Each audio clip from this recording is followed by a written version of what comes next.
Okay, here we go. Hello and welcome to The Slow and the Furious. I'm Emily, your host. This is the gang, and we are talking tonight about driving modifications.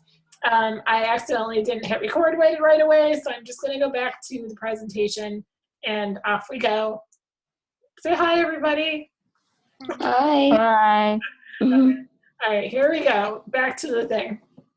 Okay, so like I said, there's, oops, I'm gonna go back here. So, like I said, they're gonna ask, can you drive? And we can't really tell you that, but an evaluation can. And so a lot of times the process starts with a driving evaluation. And there's basically VR will pay to see if you will be able to drive. And that driving evaluation will basically, that's everything. The evaluator will write up a whole big report and send it to the vocational rehab counselor. In Texas, it's called DARS, so I might refer to it as DARS sometimes. But they'll send it to your VR counselor, and then your VR counselor will then write up a list of what you would need to drive, and then usually the process from there, in Texas at least, is that you go and you purchase a vehicle, and VR agrees to pay for it, knowing that you've passed the evaluation and that you'll be trained and you'll do your thing. So I don't know how it worked for you guys. Like, Kristen, how did it work with you? Did you have to do a driving evaluation at all? Yeah, I did a driving evaluation first, actually, through Kessler Institute. Is actually, I think that's pretty famous. I don't know, maybe it's not in the country for people with paralysis. And that's like right next door to me, basically. So I did my driving evaluation there, got the prescription, and from there on out went to our version is DVR, and had to go through the 3 bids to get the 3 price quotes. They pick the best, or actually you could pick whatever price quote you want as long as you get 3 of them. And then you pay a percentage based on whatever DVR says for the modifications. Oh, okay. So it's percentage based. Interesting. Maria, you just went through a driving evaluation, right? Yes.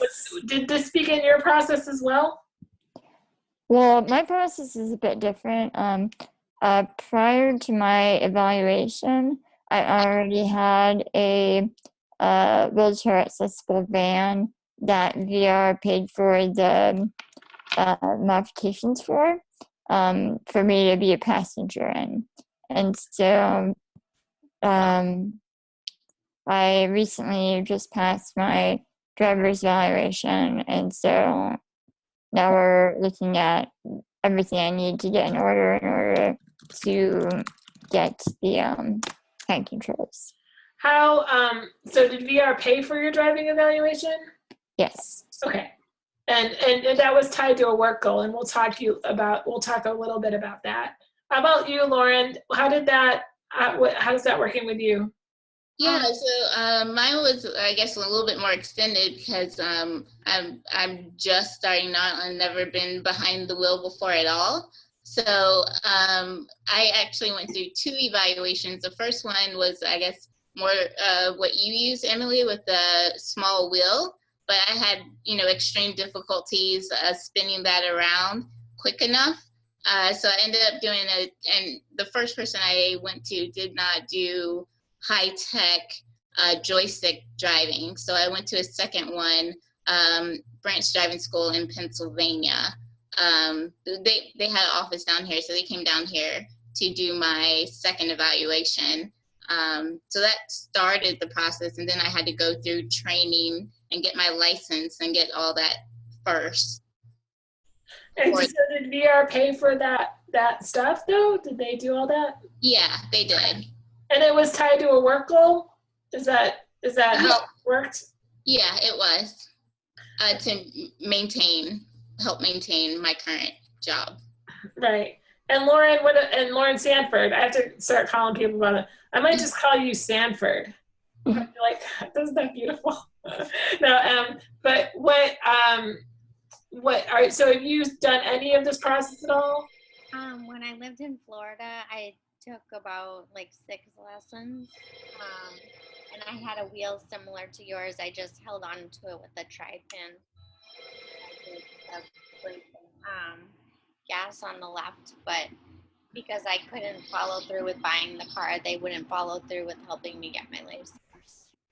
Okay, and that's oddly a little bit of my process in a way. Errol, I'll stop sharing for a second. When I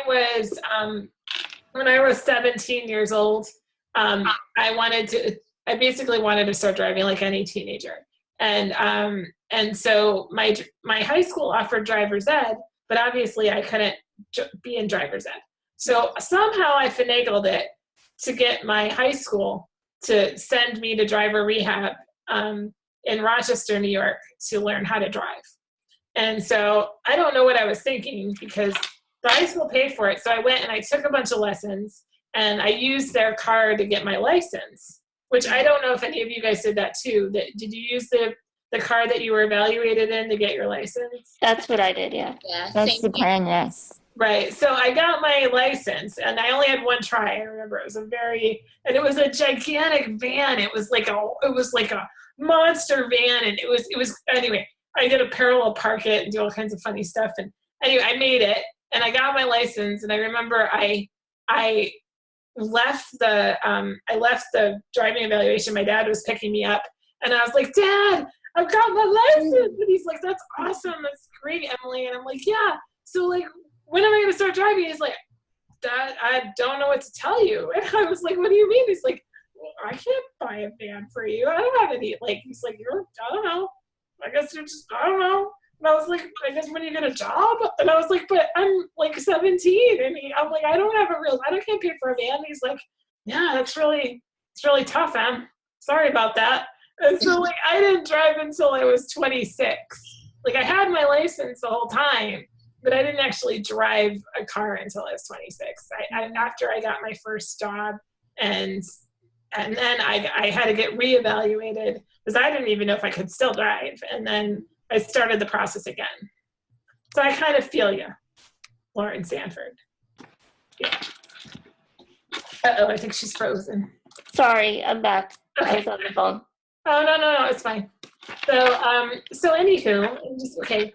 So we all went through evaluation. So it's kind of interesting. All of us have gone through evaluations. All of us have pretty much had VR pay for it.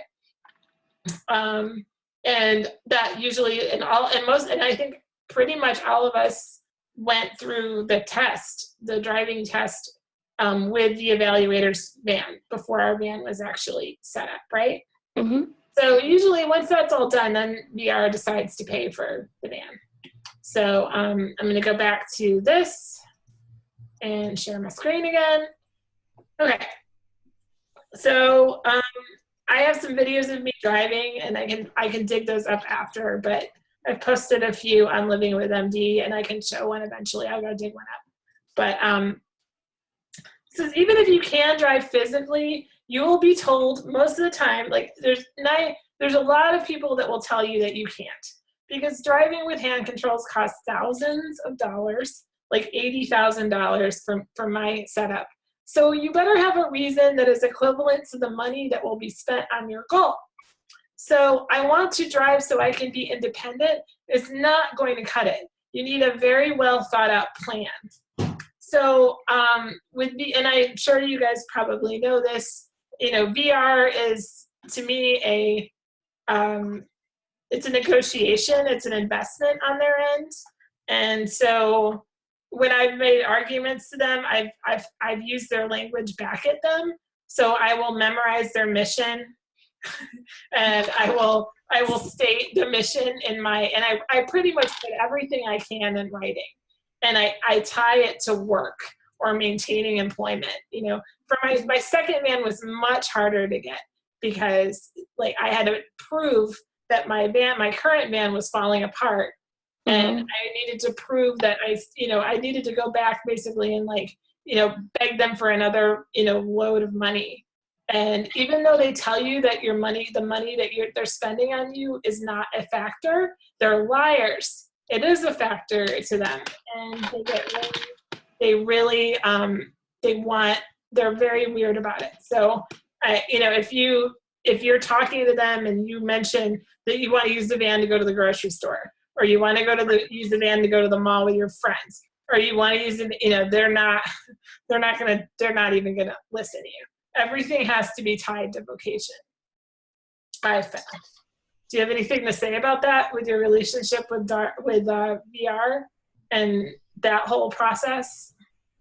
No, I had the same thing. I just got a new car last year.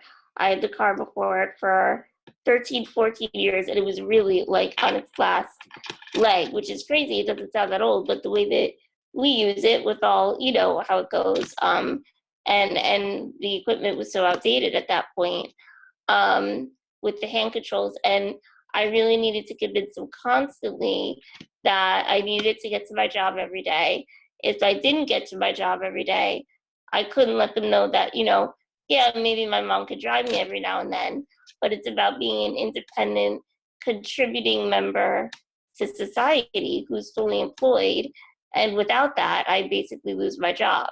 So I did the same thing you did. I put that in writing all the time. I took pictures of the outdated car and, all those sorts of things.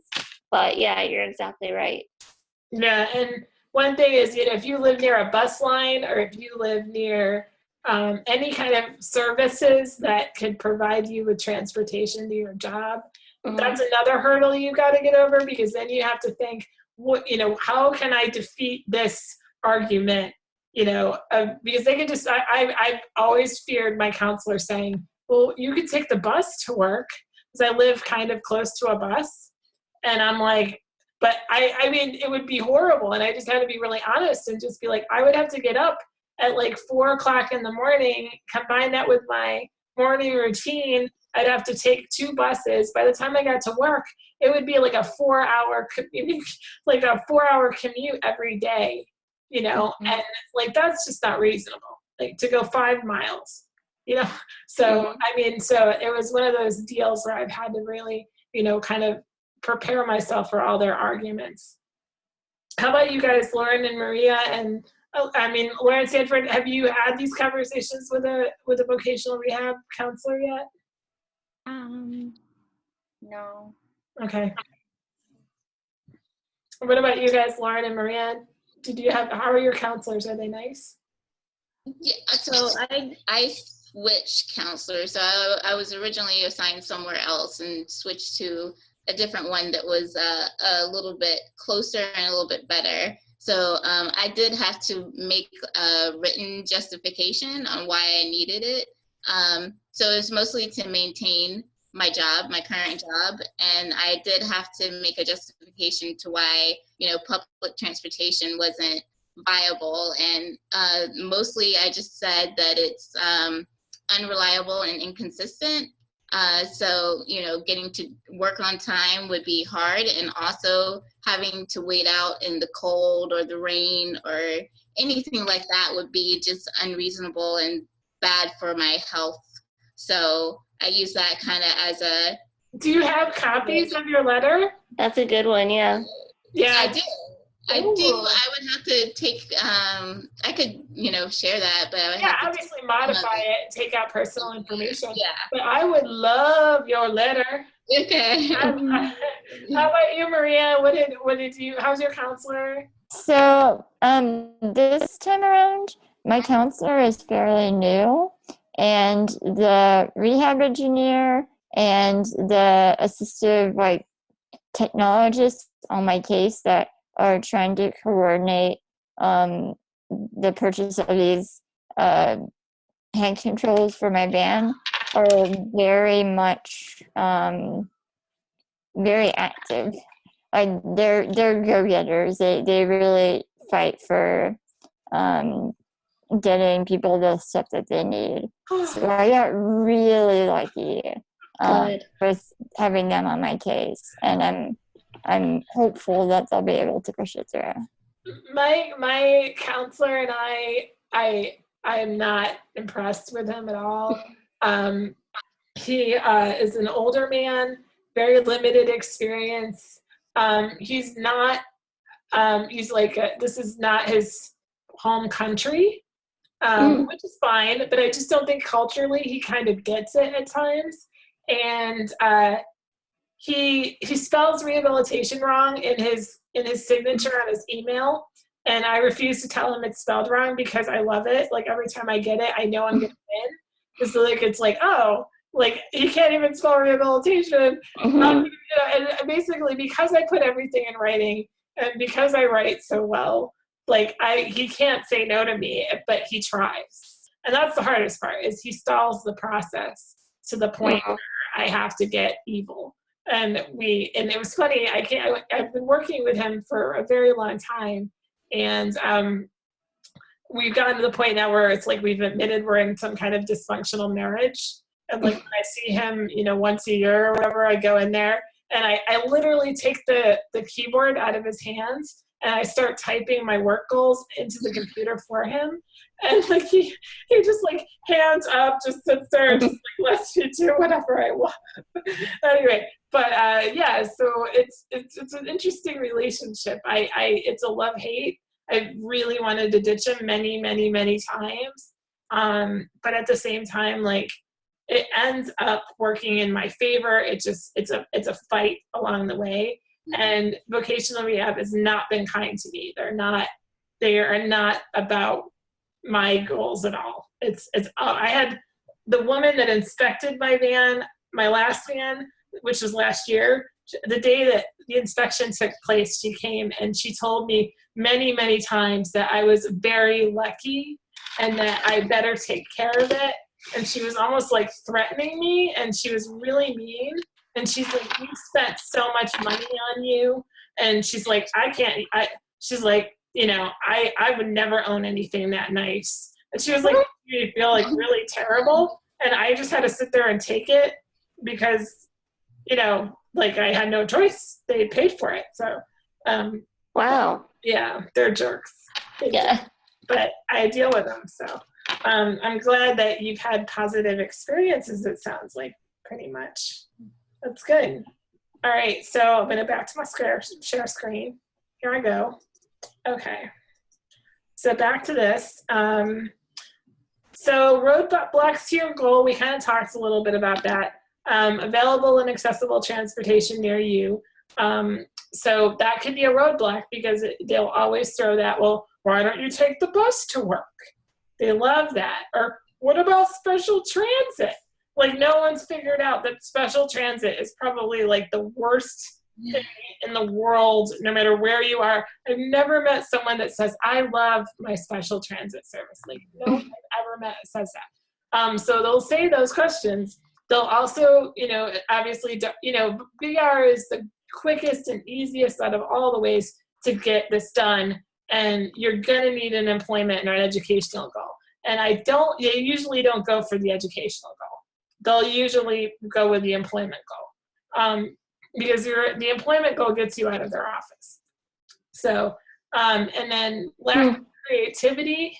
If you're not a creative thinker and you don't know how to, you know, come up with fun and exciting new ways to get this stuff taken care of, I think you really do need to think outside the box at times. So if you're not very creative, that can hurt you.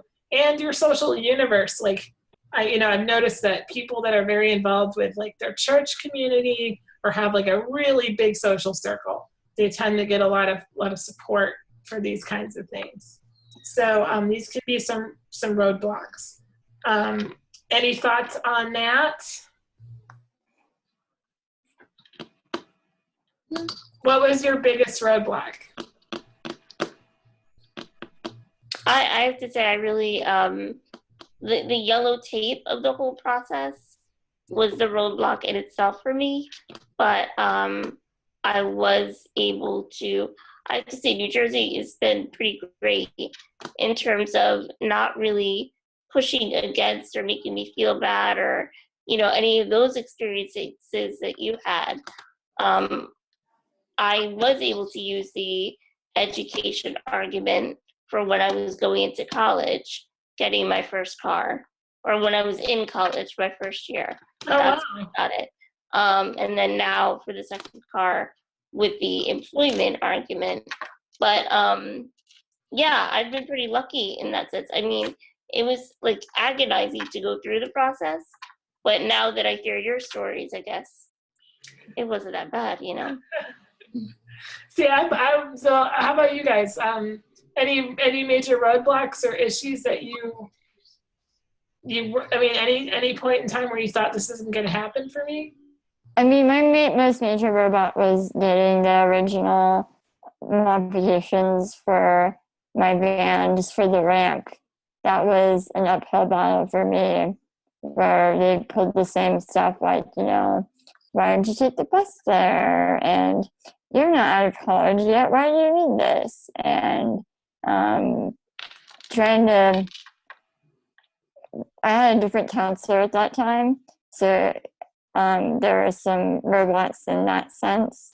But I was also fortunate enough again to have a really proactive rehab engineer on my case who eventually, after probably, 2 years of back and forth, pushed it through.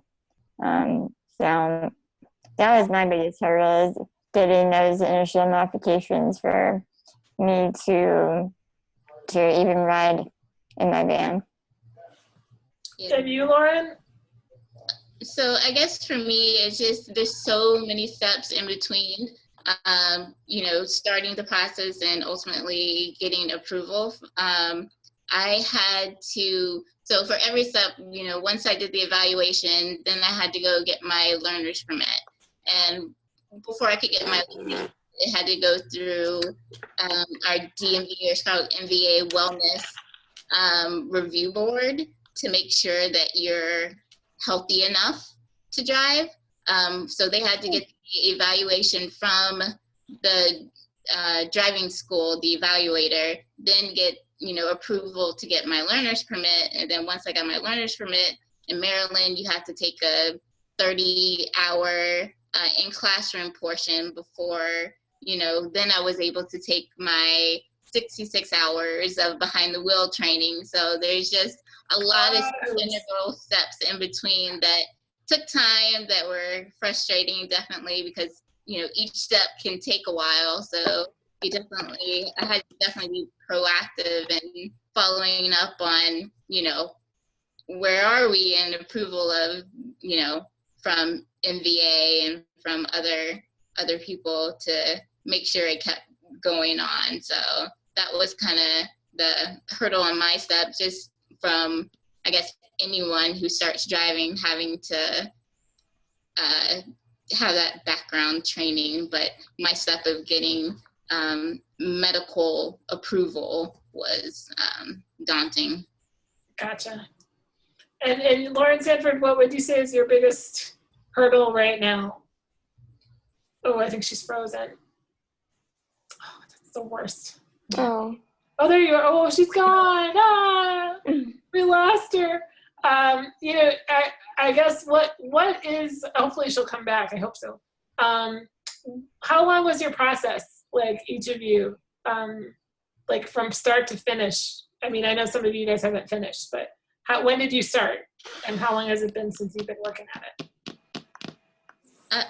I guess for me, I started in July of 2013. So now I'm finally at the process where hopefully by the end of the year, if I'm being conservative, that I would have. The end of like 2015? Yeah, not the end of the school year. Oh, wow. So it took a long while. So first, because that was my first time applying for VR services in Maryland. So I had to go through that process, and then finding time from work to take off to do the classes and the training, and then waiting for all those intermittent approvals took a while. So yeah, I started in July of 2013 and still ongoing at this point in time. How about you, Kristen? How long did it take you? I'm trying to think. Probably about a year and a half. I would think from start to finish. Welcome back. Okay, welcome back. Yeah, so about a year and a half, in terms of the first time when I had to go through the lessons and all that time included, the application process to DVR. This latest time, about a year, I would say. Yeah. But that was even without, I still had to do the prescription, but I literally went to see the guy that did it 13 years ago. He saw me, so I really hadn't changed that much. Signed off on it. That was all fast. It was the getting the card, ordering the vouchers, all that stuff. So it's a really long process. Right, I totally get it. And Maria, how about you? When did you start the process? I started my application for hand controls in mid-October of 2014, so about 6 months ago. And so far, I've had like 3 evaluations because we iteratively tried different types of hand controls until we got it right. And now I'm waiting to take some driving lessons and get my driver's license. So it took me about that long to get it. I'm guessing you're going to be in it for another year. That's Probably, fine. yeah. But that was about a year and a half for both. And the second one was it was interesting because my van was in the process of dying while I was trying to apply to get the new van. And so I was playing this horrible game where it was like, it's gonna die. Can you please hurry up? But they're like, well, it's not dead. It's obviously still working. Yeah, I get that. It was like back and forth the whole time. And like finally, like I would, if it died, I'd make this huge dramatic thing. And then, what am I supposed to do? How am I going to afford to get a new van if I'm dealing with this broken one? And if I'm waiting, and like I was just like, it was tough. It was really tough. And like I had heard horrible horror stories about people with neuromuscular disabilities that had died waiting because Texas is so slow that by the time they got around to approving it, like the person had died. And I was like, I don't want to be one of these people. Like, can you please hurry up? Anyway, so Lauren, have you, but so far, like, what's your biggest roadblock right now preventing you? You said it's not having a job yet, or is that where you're at? Yeah. Is affording the van, no one's really brought that up, but buying the van, were you all required to purchase the chassis of the vehicle before the mods would be done? Yes. Yeah. Plus a big percentage of the mods for me. Really? So maybe that's why it was easier. I paid a huge chunk. I think they paid, trying to think of the percentage. Well, the numbers wise, they paid, I want to say 60 of it, and I paid 20. Wow. So, which is huge. I mean, I did take a loan from my parents and I'm paying them back. Yeah, I do have savings because I've been working for 9 years now.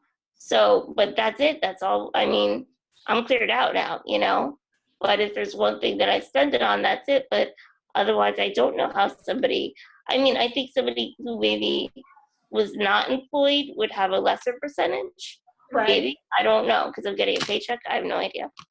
Yeah, I didn't have to do a percentage. Actually, because I don't make a lot of money, I was given some down payment assistance, but I did have to purchase the van, the chassis, and I went with a dealership that already had modified vehicles on the lot. And so, like with my first vehicle, I sent it away to get modified.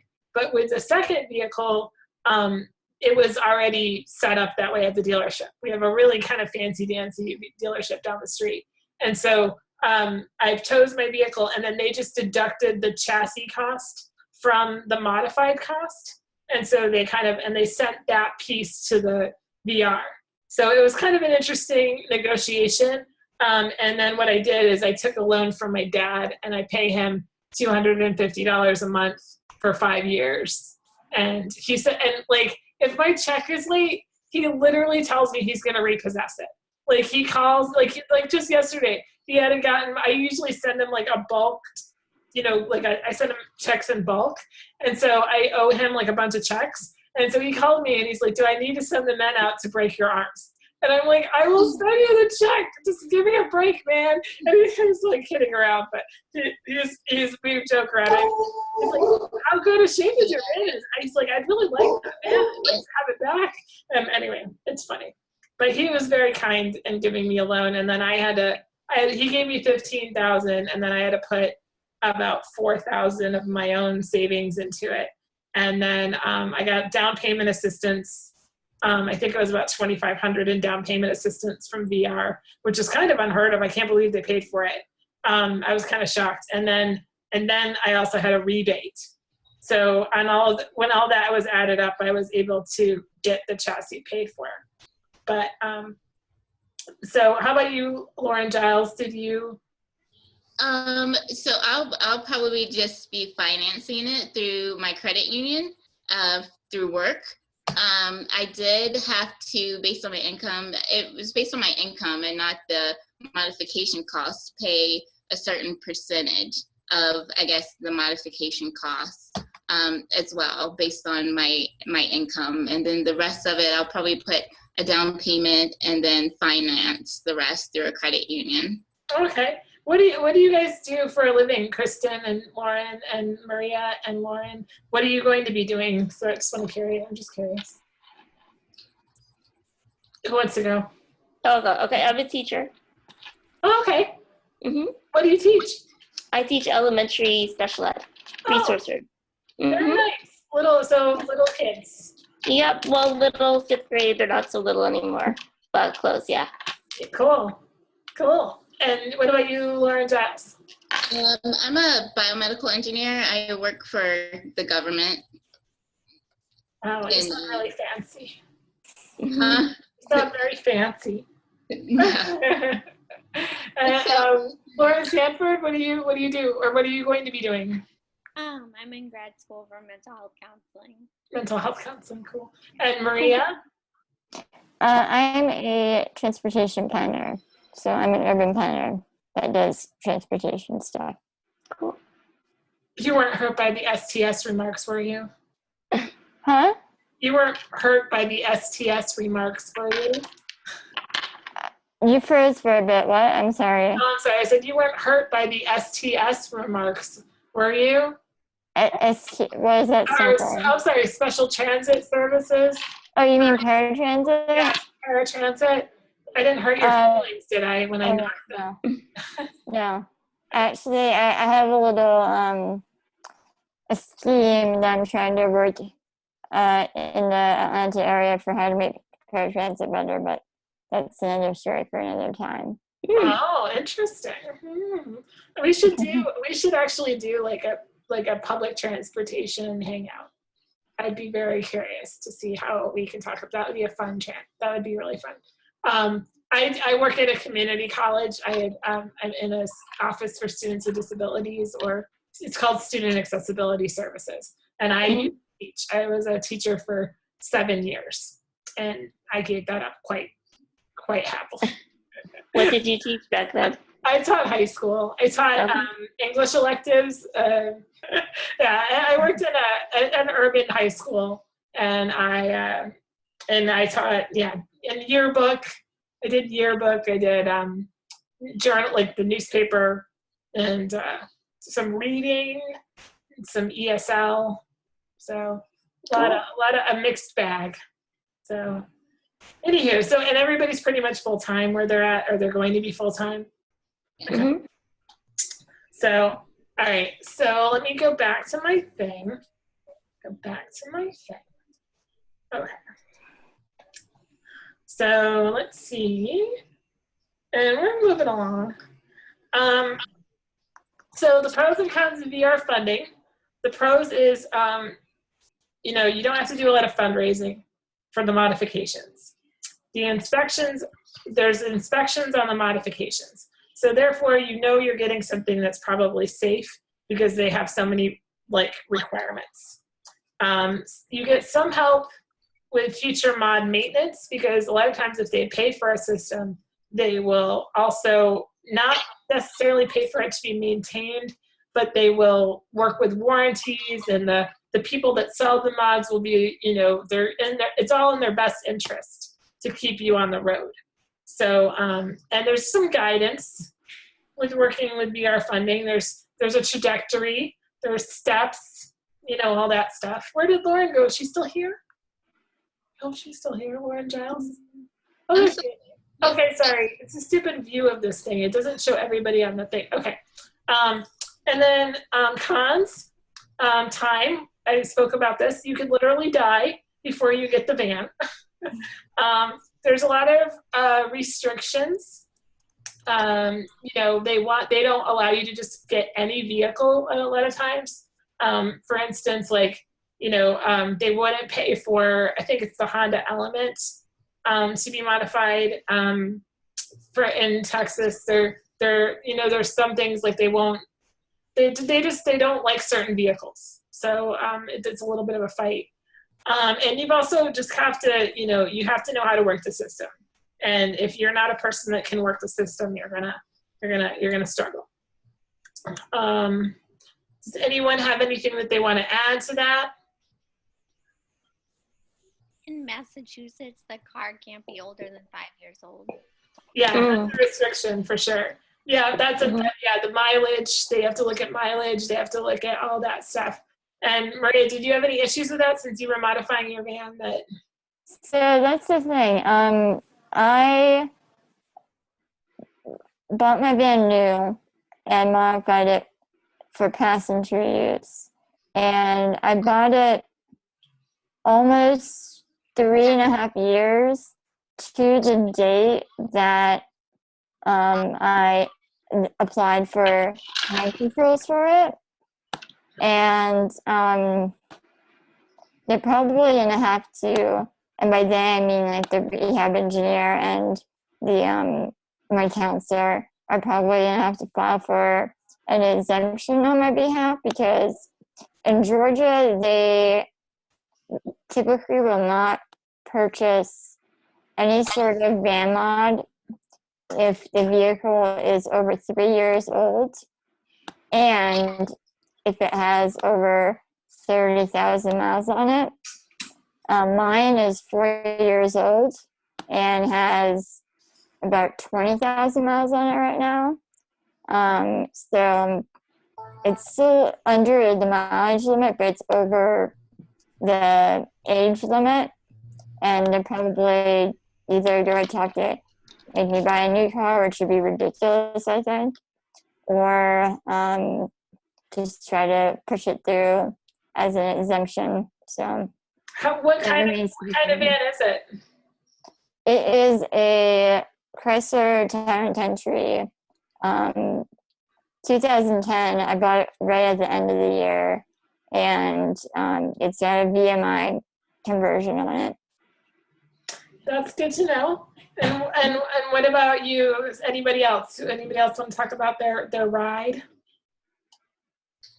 My original plan and what's on my prescription is a Dodge Caravan, probably the SXT. I think it's the model number. But I've been told I could potentially also get a Chrysler Town & Country. So if I can, I would prefer to switch to a Chrysler Town & Country. Probably the touring model has enough features that I need on it. Cool. Yeah, I had the Dodge Caravan was my first car, and I have a Town & Country now, the 2014 model, I think.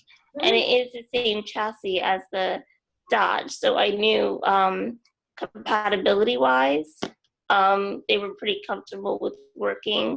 They said it was the same difference. It's really just exactly like you said, the features that you want and stuff like that. So I have to tell you, the Town & Country, it feels, compared to the Caravan, like the Caravan felt like a truck, even though it wasn't a truck.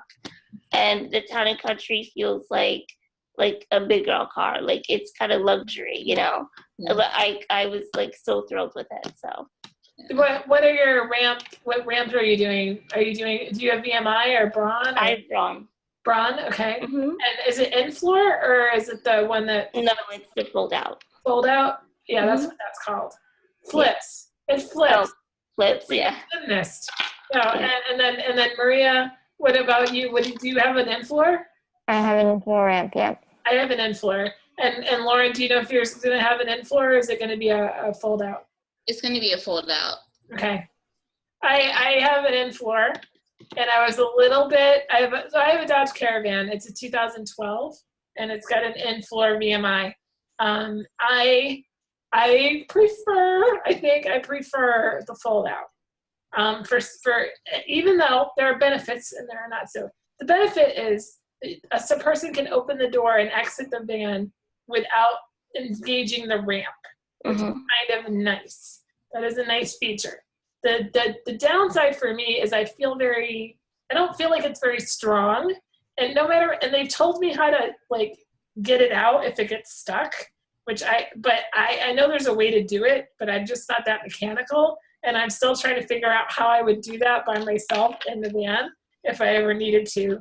I don't like it as much. I was worried that there'd be a lot more ways of like things to get inside and malfunctions and stuff like that. Whereas if there's a malfunction with the fold out, you literally just kick it out. Right. Like ram it with my chair, and then I could go get somebody Right. Yeah, no, get me back in the car. Yeah, I had that with my Ford Windstar, and that was my first van. And they don't even modify these fuckers anymore. Like they're the worst. They're like it was the worst van ever. And so the Dodge feels like total luxury. Like how you guys you went from the Dodge to the Grand Caravan. I am, I went from the Ford to the Dodge. So I consider it, that I'm moving up the ladder. I still I just can't afford that much. So I couldn't afford all the fancy business. And they say that the Dodge engine is is it a Mercedes engine or something? Like they talk about how it's a really nice engine. It's made by Mercedes or something. Blah, blah, blah.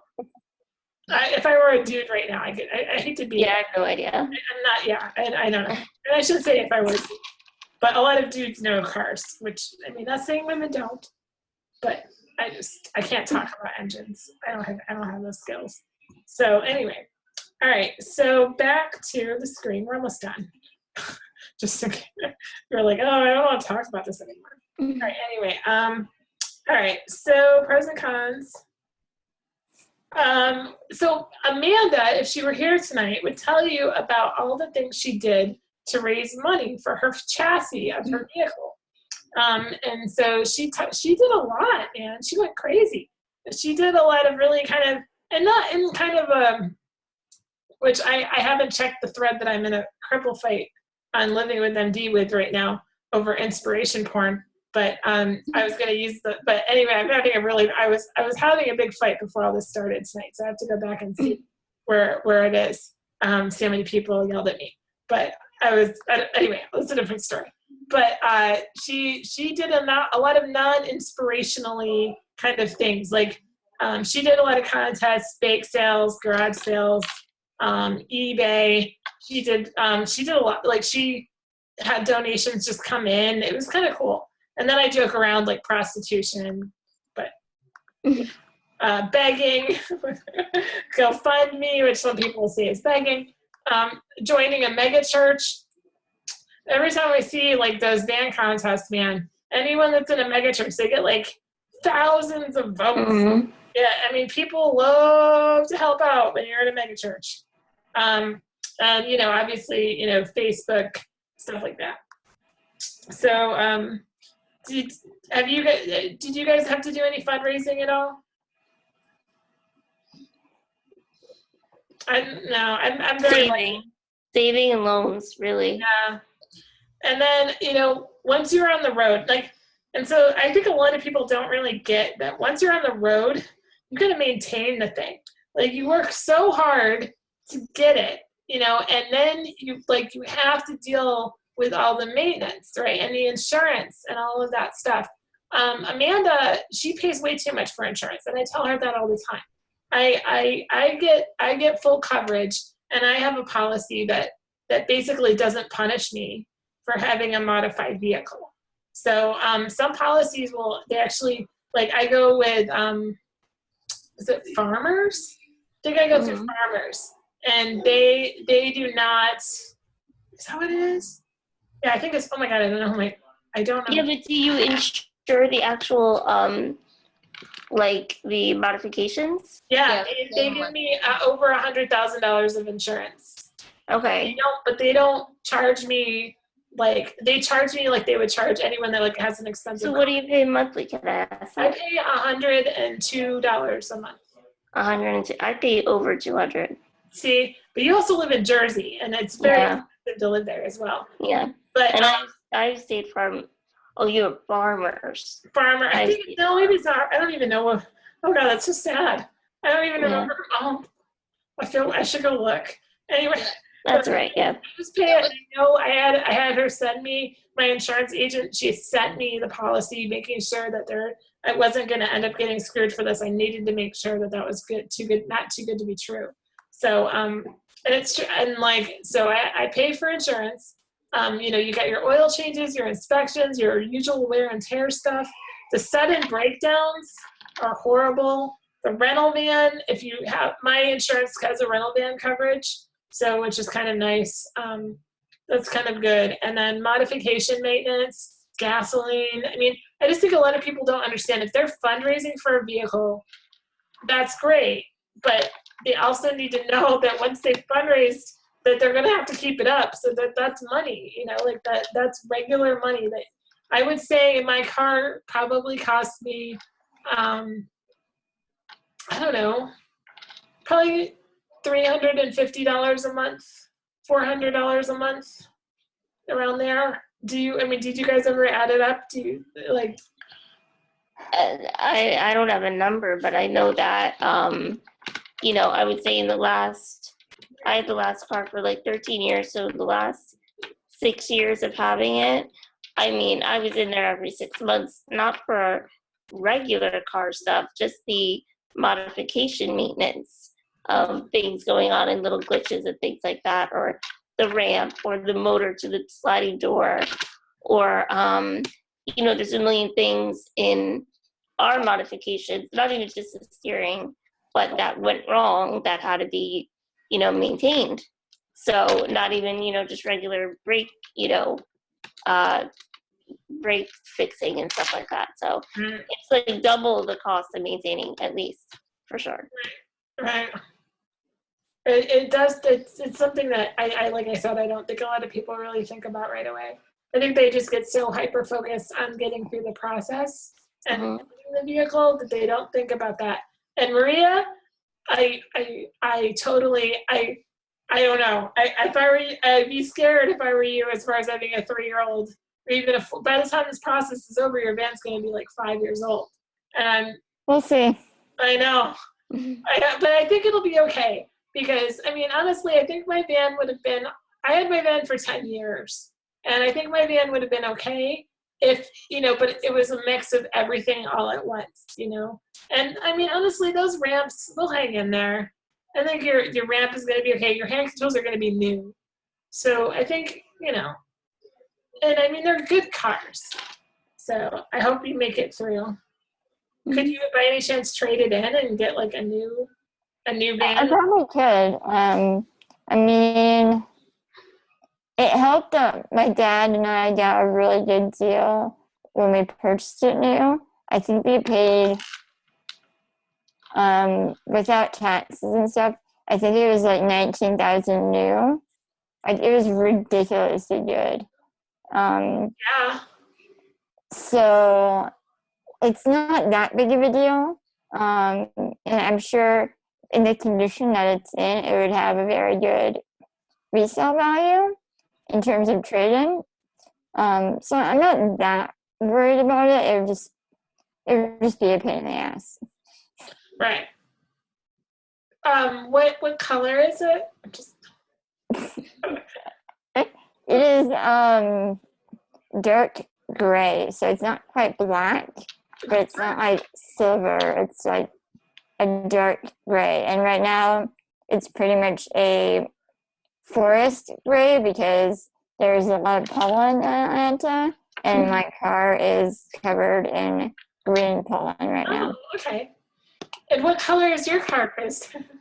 Mine is white, and we named it Vanna White. Oh, very nice. Yeah. Very cool. And what about you, Lauren? What color are you going to get? Do you know? Do you have a preference? Yeah, I like the true blue color. It's like a dark blue color. So Yeah. I like that color the My best. friend has that color. She has a dark blue kind of like town and country. It's very, very snazzy. And I chose, my man is actually on the event photo. It's on like, it's got the Stevie Hopkins 3E Love heart on it. It's red. I never, Cool. huh? Mine has the 3 love heart on the back. That and the radio station that I used to work for earlier. Well, hey guys, I gotta interrupt. I gotta run real quick. No, But, do you have any it was questions really or cool to anything? meet- I was done with my presentation, so. No, it was great. I'm sorry to run early, You but were it was amazing. great. No, thank you for coming and sharing. Thanks for having me. I'll try to come to another one. Okay, cool. I'll post right, it. Nick. All right, take care. Bye, guys. Bye. Bye. And then there were 3. So anyway, yeah, I was actually done. My last slide said thank you for listening. Yeah. But, do you have any questions? I mean, do you guys have anything that I can offer? I think that helped out a lot. I think I'll have to look more into insurance because the quotes that I got for the unmodified van, since I am a new driver, was about $700. But A month? no, every 6 months. Oh. Every 6 months. Sorry. That's not so bad. That's not so bad. Yeah, and then to insure about 50,000 is what I tried to get a quote for. It's going to cost more than that. The equipment was about $1,200 every 6 months. So that was from Geico. So I had to call around, look into some others. Let me hold on a second. I'm just going to find out the name because I think it's a national company. It may not. You wouldn't be able to use my agent, but hold on a second. Okay. I'm going to pick up insurance. Farmers. Okay, no, it's not Farmers. Hold on. I'm going to find it. Safeco. Safeco has my insurance. Oh my gosh, I can't believe I said Farmers. I hope they don't watch this video. Okay. I have to look and see if they're available in Maryland. Yeah, what was nice is, let me see. Yeah, so this is, I'm looking at an email that she sent me. And then here, let me show you. I just want to show you what just for the hell of it, I'll show you what the language says. So she says, sorry this is taking so long. I actually have great news about Safeco's auto policy. You do not need to pay extra to have the additional equipment covered under your Safeco auto policy. It is, hold on. Why isn't it showing the rest? It is covered automatically at no additional charge. All they require is photos of all the equipment that's been added to the van, along with the photos of the exterior of the van. I have attached a proposal along with the page of the policy that shows coverage for the equipment. It is listed in the first paragraph under D. Please review, please call me to email. Okay. So then she sent me the stuff, and then she breaks down the page that actually says that they will not, I'm trying to see where it is. I cannot find it. Oh, this part right under D, like under the first, like on the first column on the left, there's A, B, C, and D. And then underneath that, it says, this exclusion does not apply to equipment installed to make a vehicle handicap accessible. Okay. So that was that, and that allowed me to not, so this is the proposal, and the quote, where is the quote? There's got to be a better, hold on. I'm going to show you what my quote is just so you can see. I hope this is helpful. Yeah, it does. I mean, I can hopefully look into asking them about it if handicap accessible equipment is maybe exempt or not, covered without having a separate, special equipment. They call it customized is what they are terming it now. So if you look at it,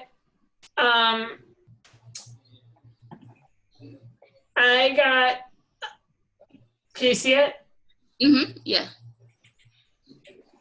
So I pay for 12 months, $11.90, and my bodily injuries at 100,000, 300,000 per accident, property damage $100,000.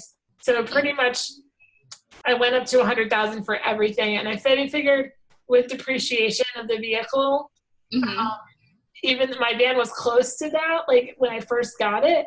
But now with depreciation, I would probably just get, whatever is covered after depreciation. So, but it's possible with Safeco. They have it in their policy, at least in Texas. And so I was trying to tell Amanda that because I want her to pay less on her insurance. But I don't know what it is. She's like, refuses to believe me. She thinks it's magic. And I think it can be done for, at least in Texas, for $120 a month at the most. Okay. I think it can be done. Progressive, I tried going with Progressive as I had Progressive as an insurance company before this company. And they did not have that exclusion. And so I was digging around and trying to get them to give me something in writing, and I couldn't get it. And so I was like, well, I needed to get that in writing. So whatever you do, ask them to give you the rider or something. It's like, there's a word for it.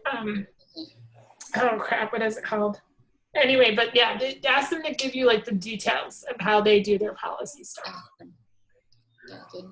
Yeah, that's okay. Awesome. That helped out a lot. Just quick what was like your first experience driving by yourself once all the training was done? Oh, I hate driving by oh, myself. It's hard to remember because honestly, I probably had someone with me forever because I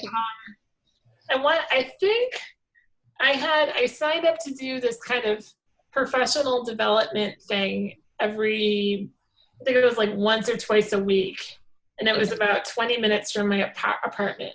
And I had to drive there. And I couldn't get someone to go with me. I was kind of just scooting around on the weekends and stuff for a while. It's really funny because I lived within walking distance of the school that I worked at.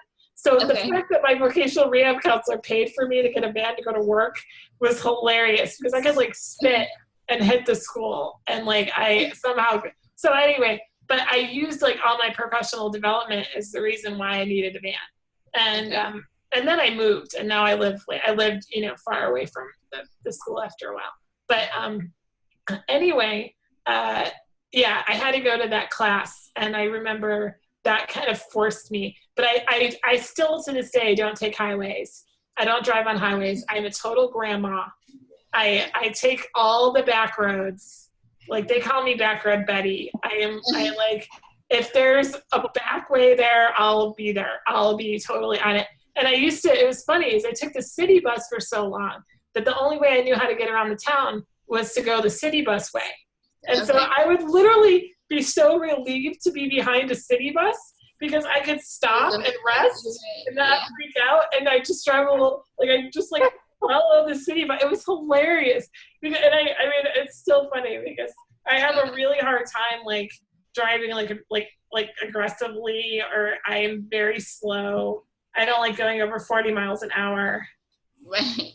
So it's very different because I am a backseat driver, but when I was doing my training, I was like, oh my gosh, I need to go super slow and stay far away from cars as much as possible. And then living in the DC metro area, I'm like, oh gosh, I'm gonna have to get on the beltway and No, don't do it. Like, I will literally, like, I don't know. If there's a way to avoid it, like, I don't know how anyone does it, man. I like Amanda, like, that's the thing. Amanda would have been great to be here tonight because Amanda is totally cripped out. She's like way more cripply than I am.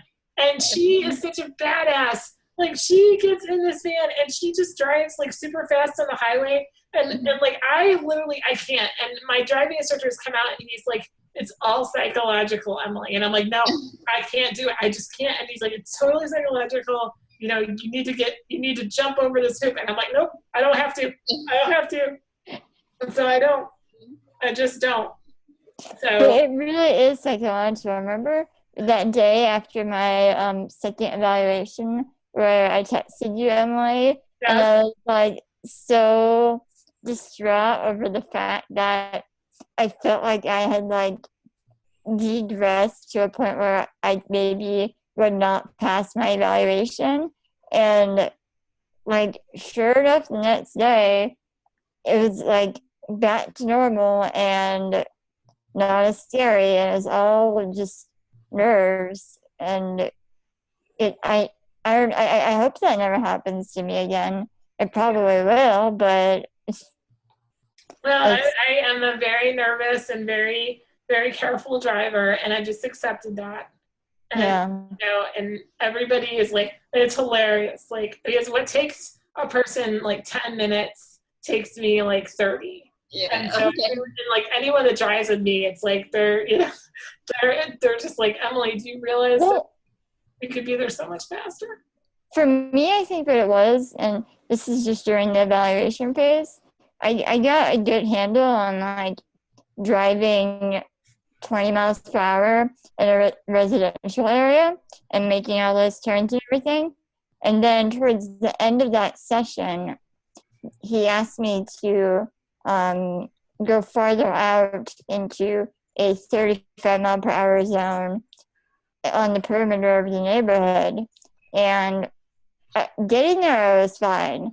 But then there were drivers that were impatient that were starting to pass me illegally, and it freaked me out. Like I kind of just got really fatigued, both mentally and physically, all at once. And then I just like my body gave up on me. I was like, I can't drive anymore No, today. it's hard when you're being evaluated too. Yeah. No, Yeah. I've had moments like that where I've been scared or I've had something happen to me where I'm under a lot of pressure and I feel incredibly taxed physically. And Mhm. and the thing is, if I'm in an area where I always drive, if I'm in an area where I'm always driving, I am so fine. Like I even get up to like 50 miles an hour. I'm like, woo-wee. But if I go into an area of unknown, like Mhm.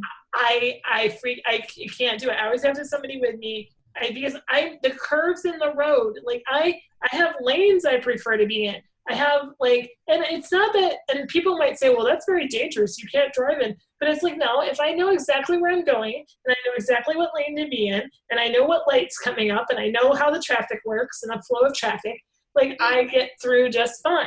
But when I'm in unknown territory, that's when I freak out. And so, so yeah, new places, new things, I get very, very nervous. And so it takes me a really long time to work up the courage to drive, especially when I'm alone. Okay. But yeah, you know, I'm just super paranoid. But like, I mean, Amanda is like, I don't know, she's just got crazy courage. And she'll just get on I-35, which is a crazy highway, and she'll just boogie on everywhere. And like, I mean, I don't know, she really impresses me. So, I mean, she reminds me every day that it's just my crazy brain. It has nothing to do with my body. It has nothing to do with it at all. But yeah, so you know, and I have visions of my death all the time. So I don't want to, I'm very morbid. So I don't want to die. So I have like, you know, I think about like, oh my God, so if I'm on a highway, you know, an accident on a highway is going to be a lot scarier than an accident in a smaller residential area. So I hate highways. Okay. Well, I definitely have to see it because I think we're going to do a few hours of training once the van is completed. So cross your fingers, we're going to attempt the highway because it's so much faster. But I am definitely nervous about getting on the Beltway. You don't have to. You don't have to do it. No. We'll see. You don't have to. You can say no. It doesn't mean you're, no, really. Like, Stay away, program my GPS to avoid highways. yes. I don't know. I mean, if there's a way to do it, Yeah. do it. There is. Yeah. I believe that with all my heart. I don't know. But I mean, you could be a total like badass and be like Amanda. Amanda would sit here and tell us all I was insane right now. She would. But she's not here. So in honor of Amanda, you know, I'll admit that. I'll admit I'm probably a little nuts, but oh well. But anyway, thank you for coming to the show. Thank you. I hope you learned something. I hope it was good to share. And I hope to see you again. Yeah, absolutely. It was fun. Definitely my first one. Now that I have the, I guess, program downloaded, so I'll try to attend some more. Next week, we're going to talk about urine. We're going to talk about the SPCs, the suprapubic catheters again. Okay. Probably my favorite topic because I'm scared to death of that too. But anyway, thank you very much. All right. Thanks, Emily. Bye. Bye. Bye.